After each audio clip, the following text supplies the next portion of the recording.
ndiba nsaba ki yasaba akooterezo bannange ekirebeza empina abaganda bagamba nti gaba mazina ga mudondo ate n'ogujaala gwe gwesibirwa empina.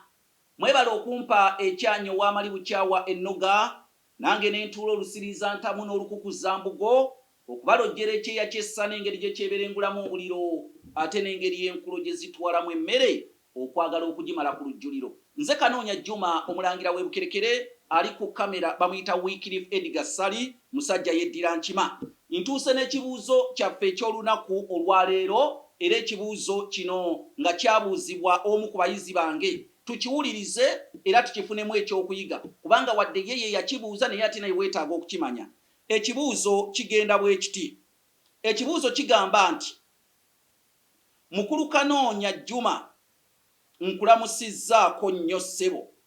Nze Ssennoga Samuel era mbeera Kyayigomba. Agamba nti Omuko mu Buganda alina kulya nkoko yokka ng'abadde agenze ku buko. Kuba nsuubira nti mu Buganda mwabeerangamu amakanga maavu nga tegalina yadde n'enkoko etakula mu luggya. Ono bamuyita Ssennoga Samuel. Agambye nti enkoko yeteekeddwa okuliibwa Omuko yekka singa agenza okwerula obuko. N'agamba nsuubira mu Buganda mwabangamu bambi amakanga maavu nga tegalina yadde n'enkoko etakula mu luggya naye ate era gaabanga n'abaana baafumbirwanga kati babba baabwe bajjanga baabaliisanga ki olw'obwavu obwabanga mu maka ago.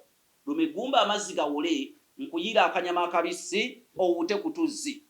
Kaakati enkoko weebula mu Buganda obanga amaka maavu tegayina yadde enkoko etakula mu luggya, Omuko nga gagenda kyazaabako gaba wa Luwombo lwa butiko obubaala.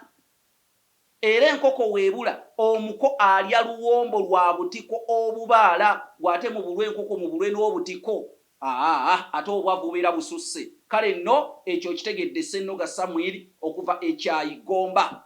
Ke kanyomero kaffe sekabuuliza Kanoonya Juma omulangira w'Ebukerekere yabadde akulojjera ekyeya ky'essana engeri gye kyeberengulamu omuliro ate n'engeri y'enkulo gye zitwalamu emmere okwagala ogimala ku lujjuliro. Tujja kuddamu tugane amakulu biru gabakubira enkyakaala.